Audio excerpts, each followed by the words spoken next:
Okay, in this lesson we are going to synthesize together a lot of what we have touched on in the previous lectures. So if you haven't watched those yet, make sure to go back and watch all of those and make sure you have a sense of those before moving on.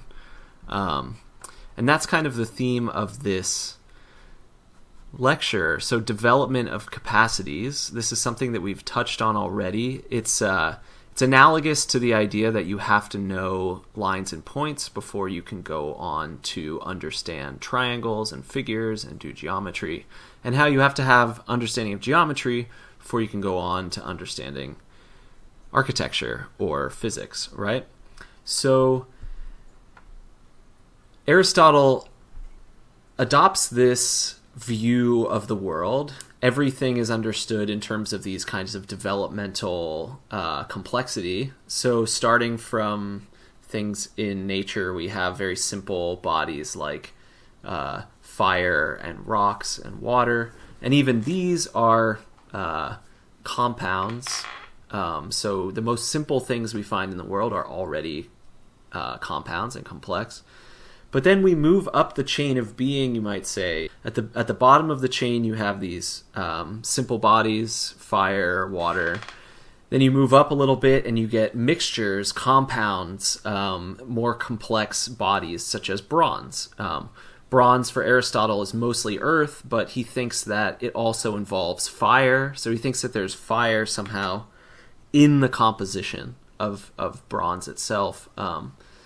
And he would point to the fact that you have to heat it in order to mix the things, and then you hammer it, and it gets its form that way. So heat is a component of the bronze, and so the bronze is not a simple body like Earth. It's a complex body that's composed of other bodies, right? The animal, the plant, any living entity is going to be a compound of these simpler bodies. But it's not something that is simply reducible to it. So it has its own form, which informs that matter in its own way, and that makes it the being that it is. And so at every step of this chain of being, we have an increase in capacities, and this is what we're going to try to understand in this lecture. So this conception of the universe, of human development, applied to human development, also involves these kinds of qualitative leaps. So Aristotle distinguishes three kinds of soul, and this should look familiar to things that we heard in the Republic. Remember, there was the bronze, the silver, and the gold. So this is a very Greek idea, but Aristotle gives it his own spin, we might say, and tries to make it scientific, tries to make it explain phenomenon in the world. So for Aristotle, we start with living as a kind of general category. There are living things of all sorts, and he uses this idea of being alive to define what he means by soul. So the souls of things are their principle of life. It's the ingredient in their being, which is responsible for being alive. That's what the soul is for Aristotle. And so all ensouled beings are alive. And the most simple form of life is vegetative, as he calls it, which you can think of as plants. Now, plants, they are alive, they do things, but they're very limited in what they can do. They can eat, and that might sound like a weird thing to say for a plant, but obviously it needs water and it needs nutrients from the soil, and Aristotle knows all of this. He's done a lot of biological research, and he also says that this is clear that plants eat because the farmers have to give them these kinds of like fertilizers in order for them to grow. So he knows that they eat. Obviously, they grow. We can observe that, and they reproduce. So these are the three things that they do, and he really thinks that eating and growing is kind of one and the same activity. looked at from two perspectives. So the eating is kind of the material, the passive side, and the growing is the active side, right? So even within the very compound of the plant, we find this duality of matter and form playing out in terms of eating and growing. And in terms of human life, we can think of this as the fetus. So the fetus living inside its mother's womb, it eats and it grows. It doesn't reproduce, obviously, but it has this kind of vegetative existence. So it is alive, but it's more or less a plant for Aristotle. And so we can think of the living here as kind of the mother's giving life to the fetus, in the same way that a plant requires food in order to eat. So the life always requires something that comes before it, and that's life in general. So here we have the first stage of animate life, really, with the plant. And it's a certain form, and the form means that it explains these activities, right? And so then we can move from the plant life, we can take a qualitative leap and land in the animal soul. The animal soul has greater capacities. These capacities, remember, capacity is the same word, more or less, for power. So this is conceived in this dynamic sense of being. Capacity and power are really the same thing. And so the animal soul has certain capacities, it has certain powers. What are those? Sensing and moving. These are the primary things that all animals do, Aristotle thinks. Now, that's not all they can do. They can do many more things. But at the bare minimum, they're going to need to do this. They're going to need to be sensing and moving.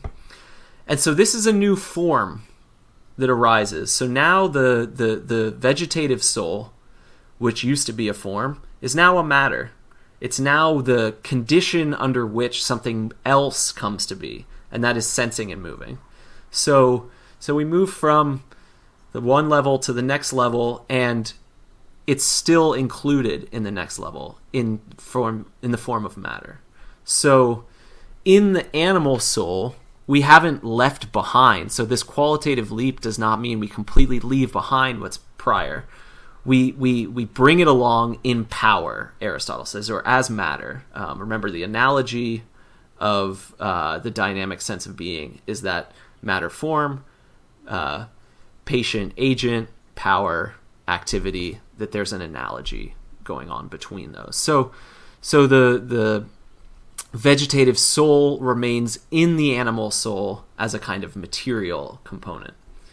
And this can be exemplified in human life by the child. So the child, has come out, has become capable of sensing. Even when the newborn baby comes out, they can't really hear and see and feel in a coherent way. It's not until the child that they've been able to, make sense of their sensations and use them to move around and to deal with the world in an intelligent way.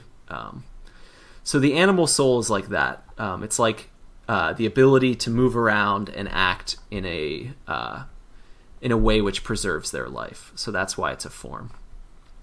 And then we make another qualitative leap to the final kind of soul, the rational soul. And the rational soul is a soul that thinks and uses language. And this is exemplified in the adult.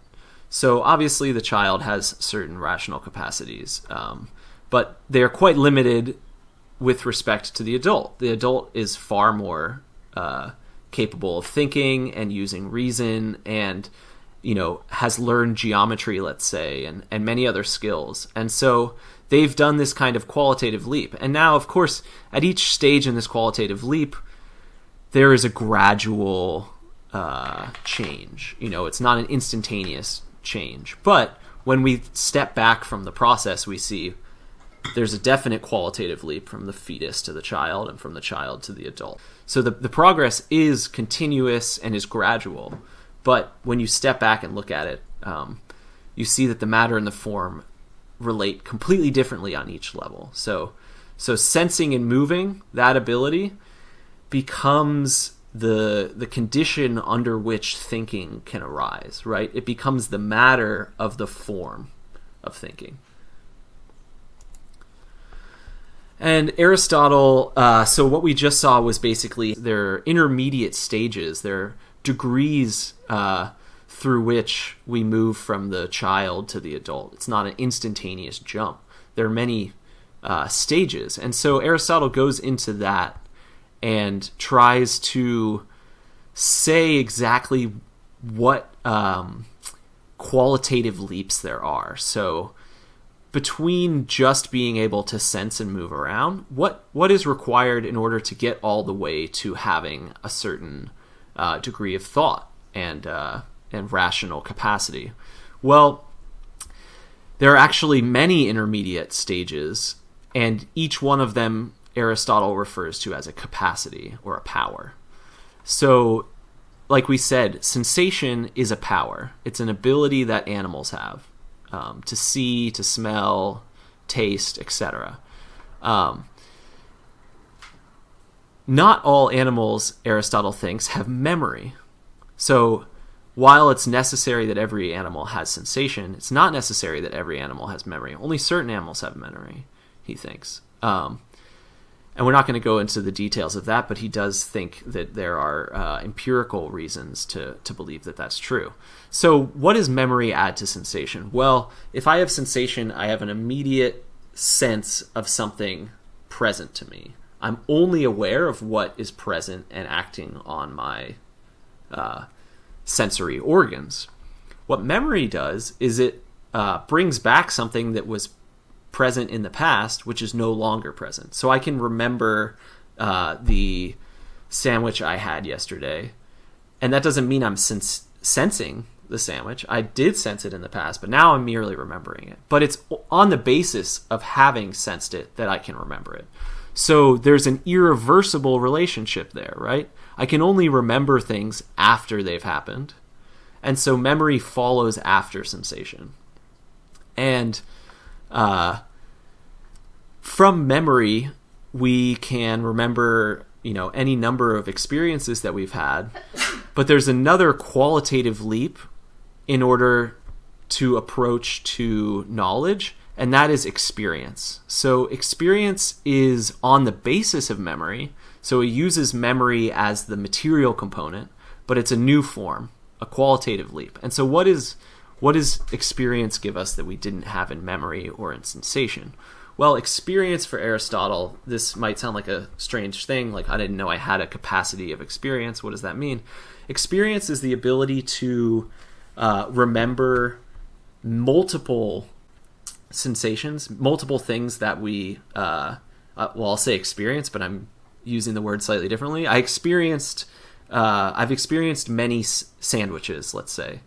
Well, the capacity of experience is to unify those diverse sensations and allow us to gather them into a general category of experiences of a sandwich, right? So I experienced one when I was 3, and then again when I was 4 or something, and then I link those together. So I don't merely remember that I saw something, but I link them together. And that's what experience does, is it links different sensations together into a coherent experience. So what experience gives us is basically the ability to recognize something. When you see a sandwich and you identify it as a sandwich and you want to eat it, it's because, not just because you have a memory of another sandwich, but because you link that memory to the present sensation. And you say that what I remember in that previous case is the same as what I'm experiencing now. So the sandwich I remember is the same as the one that I see. And now I've formed an experience. And so this is the next qualitative leap that the development of our capacities requires. And without jumping, so to speak, from memory to experience, we will never get that general sense of being able to recognize something. Now, from experience, we get a lot for Aristotle, and that's why I have these arrows pointing in different directions. For now, we're just going to follow this path here, and then we'll see what these mean. So from experience, we further develop skill and art. So this qualitative leap again here is kind of like the moment of learning that we saw in our previous lectures. So the student of geometry will first have to gain a certain experience of the figures and lines and points, right? They'll have to become familiar with the shape of a triangle. They'll have to be able to identify, that a right triangle is the same as an isosceles triangle or an equilateral triangle, right? They all look different, but they're all triangles. So experience means that we are able to see all of these different triangles and know that each one of them is a triangle, even though they're different, right? In just the same way that you might see a cat and a horse, and experience is what tells you that they're both animals, right? So you have to have experience of the thing before you can have the skill or the art. So by becoming familiar with figures, the student becomes capable of learning the art of geometry, the skill of geometry, the science of geometry. So between sensation, the animal soul, and the human soul, which really arises here with art and skill, there are two intermediary stages, as we see. Now, from experience, we can move towards art and skill, and from that point, there's one further development that, for Aristotle, defines what the human soul is, and that's the development of language. So we can imagine that maybe that some animals have a kind of power of art, like birds build nests, beavers build dams, etc., but they don't have language in the sense that we do. And it's that development that makes humans what they are. Language, it's a use of the voice and of characters like letters in order to form thoughts and ideas. For Aristotle, the thought behind language, behind speech, is what's primary. So language is producing the articulation of the thought, but it is not itself the thought. So this, when I say language here, what I really mean is the rational capacity as a whole, the ability to think. And language and calculation are two slightly different things for Aristotle. So language we can use for poetry, we can use it to do any number of things. It's very practical, but also very expressive. Calculation, on the other hand, the use of numbers and things like that doesn't directly require the use of language. We can picture the number 3. We can picture 3 objects, and we cannot use language at all there. So thought goes in both of these ways, and art and skill is the way in which we approach them at first in order to develop them, right? So we have a general sense from experience of what horses and dogs are. The way in which we think through skill and art is a way of representing these ideas through language and through calculation. And those are things that we develop beyond these earlier stages. So that's why human development of capacities is always one stage after another. Only through all of these stages do we finally get to the idea of philosophy. Philosophy is not an art or a skill alone. It's not a form of calculation. It's not something inherently a part of being rational or using language.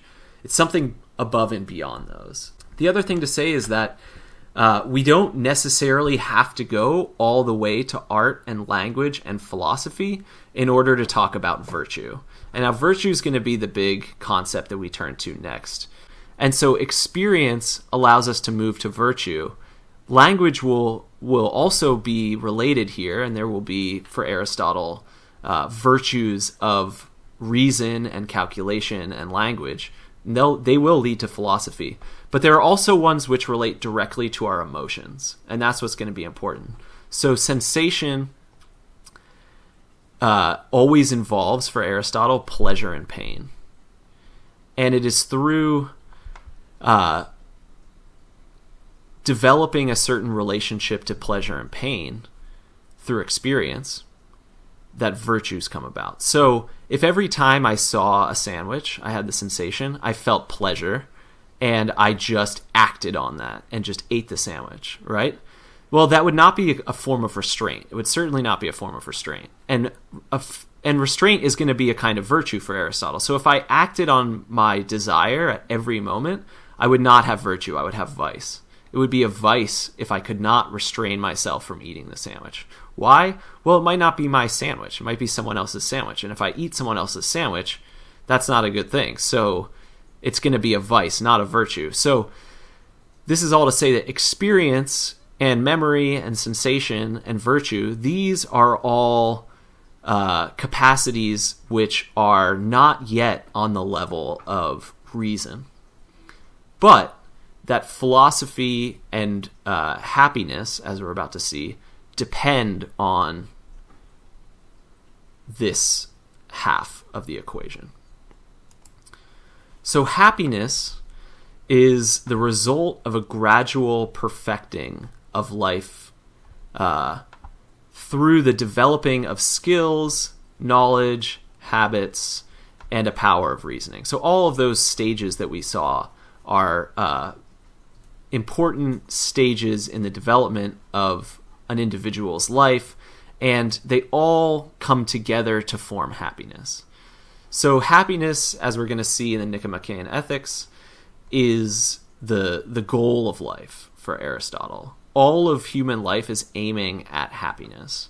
And we're going to have to really dig into that to understand what that means. It doesn't just mean, I feel happy right now because I have a Coca-Cola to drink. It means something much deeper than that, and we're going to get into that. But the idea is that we develop certain skills, arts, we develop knowledge, we develop experience, as we said before. We synthesize these things together. We form certain habits in our daily life. And all of these activities have a certain focal meaning. Now, we remember the idea of focal meaning. This is where focal meaning really comes together for Aristotle. So the ability to do rational analysis of nature, right, in which we use the idea of matter and form and all of that, that's good and that's fine. That's a thing that we need to do as humans. But it's not valuable in itself. It's valuable because of what it gives to human life and its role in human life in general. That is to say that it's an ingredient in human happiness. We wouldn't do it if it wasn't an ingredient in human happiness. That's what Aristotle's trying to say.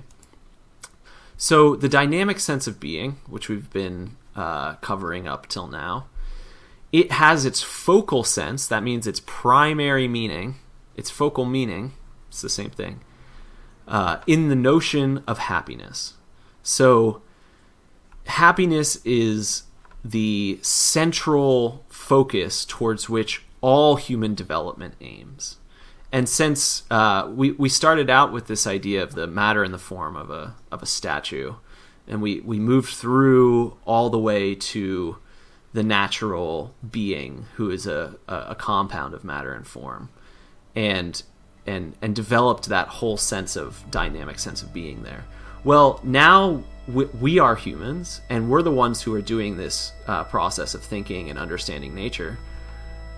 What is the greater focal sense that brings all of this together? What is the final analogy, you might say, is that the body is to the soul as matter is to form, and that the soul aims towards happiness. And it's the achievement of the form of the soul which gives the meaning to the body being the matter. So the analogy of being took us through all of these stages, and it takes us to this final idea, which is the perfecting of human life into happiness is the ultimate meaning of matter and form, as gathering together all of these prerequisites, all of these prior stages, and they are all the matter of the form of the happy human.